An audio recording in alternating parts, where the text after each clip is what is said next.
Shosti! Tuseme ni pati ya afya inayodeal na mwili wetu moja kwa moja. Ni pati ya afya inayodeal na mwili wetu moja kwa moja. Nikisema inadeal na mwili wetu moja kwa moja kwa sababu yenyewe inadeal na viungo vyetu moja kwa moja. Sawa? Lakini sasa watu wengi tunachofanya ni kwamba tunaenda gym kwa mazoea. Na most of the time ambao watu ambao wanaenda gym alafu wanafanya uplifting na nini, kwa sababu hatuna uelewa mpana wa jinsi mwili wetu unavyofanya kazi, unajikuta unatengeneza tatizo la muda mrefu la kuja kuumwa migongo, la kuja kuwa na shida kwenye misuli kukakamaa mbeleni na kadhalika, kwa sababu hatukuanza kujua afya yetu ikoje kabla ya kwenda gym. Nini unapaswa kufanya? Fanya consultation na daktari kwanza kabla ya kuanza.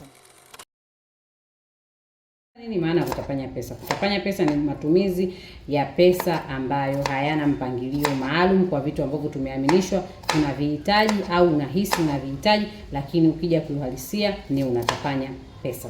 Sawa? Kutapanya pesa ina include kununua tu vitu unnecessary, vitu vingi kwenye maisha yako ya kila siku. Kwenye kununua vitu vingi inamaanisha kwamba as long as unasema if I can afford it, you can buy it. Happy birthday to you.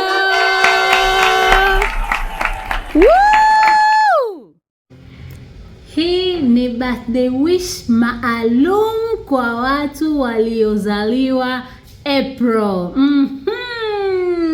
Njoni hapa mpokee baraka zenu. Happy birthday to every April baby out there. Happy birthday to you and you and you. Baraka zako kama kilivyo kipindi chenu chenye mvua, ndivyo hivyo baraka zenu zimwagike kama mvua.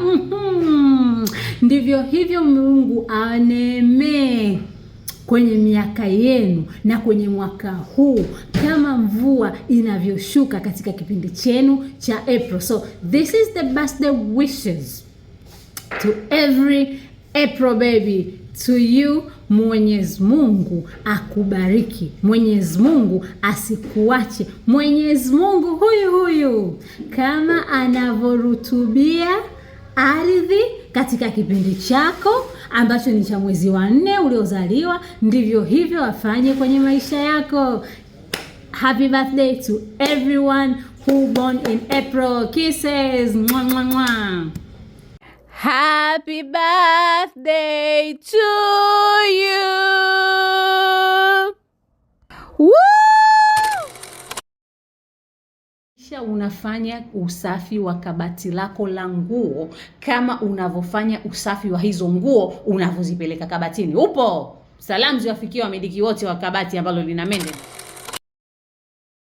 Tukiwa tunajivunia kuwa tumezaliwa upya, matendo yetu yazaliwe upya, nafsi yetu izaliwe upya, mioyo yetu izaliwe upya.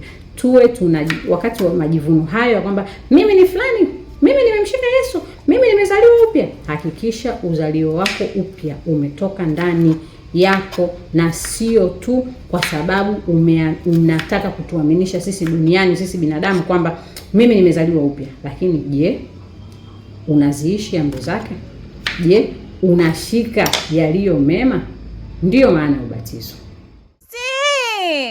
Tusemezane.